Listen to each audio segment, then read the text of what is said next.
लगभग 1495 में प्रसिद्ध इतालवी कलाकार, वैज्ञानिक और वास्तुकार लियोनार्डो दा विंची ने एक सुरंग का डिजाइन तैयार किया।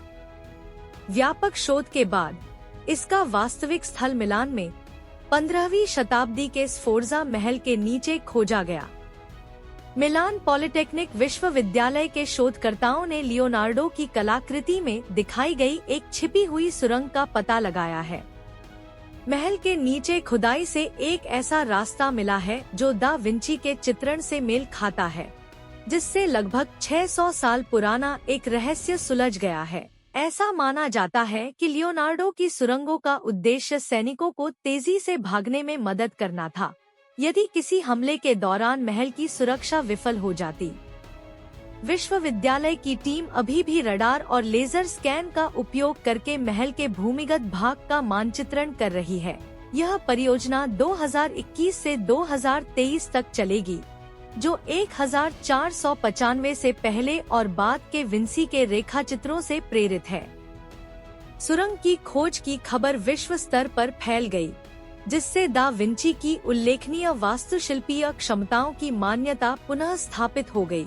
ऐतिहासिक अभिलेखों से पता चलता है कि दा विंची 1400 के दशक के अंत में ड्यूक लुडोविको के दरबार के एक सदस्य के रूप में स्फोर्जा कैसल में रहते थे।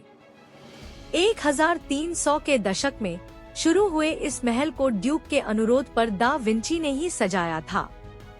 मिलान पॉलिटेक्निक की इतिहासकार फ्रांसेस्का बायोलो ने कहा कि सैन्य अवसंरचना और सुरक्षा में दा विंची की विशेषज्ञता के कारण ड्यूक ने महल की सजावट का काम उन पर भरोसा किया।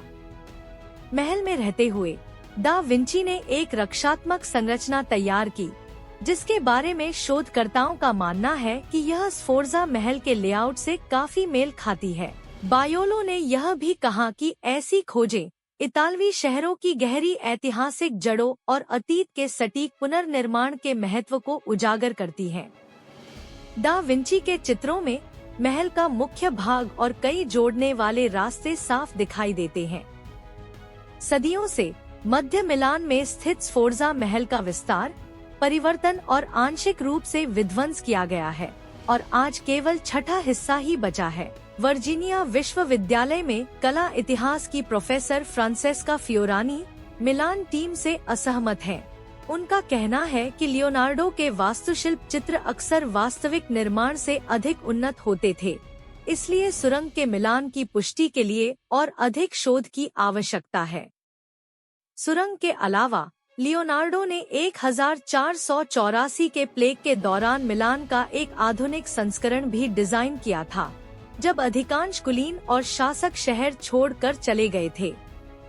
लियोनार्डो कुछ छात्रों के साथ अपने स्फोर्जा पैलेस स्टूडियो में रुके और उन्होंने देखा कि खराब शहरी नियोजन और स्वच्छता ने महामारी के प्रसार में योगदान दिया। अपने स्टूडियो में वापस आकर लियोनार्डो ने आधुनिक मिलान के लिए एक योजना तैयार की, जिसमें बेहतर सीवर, जल निकासी, चौड़ी सड़कें, एक मुख्य सड़क और लॉकगेट के साथ एक बड़ी नहर शामिल थी। शोधकर्ताओं को महल के नीचे ईंटों से बनी तिजोरियां और घुमावदार छतें भी मिलीं, जिससे पता चलता है कि वहां और भी छिपी हुई संरचनाएं थीं, जिनका मानचित्र बनाना कठिन है।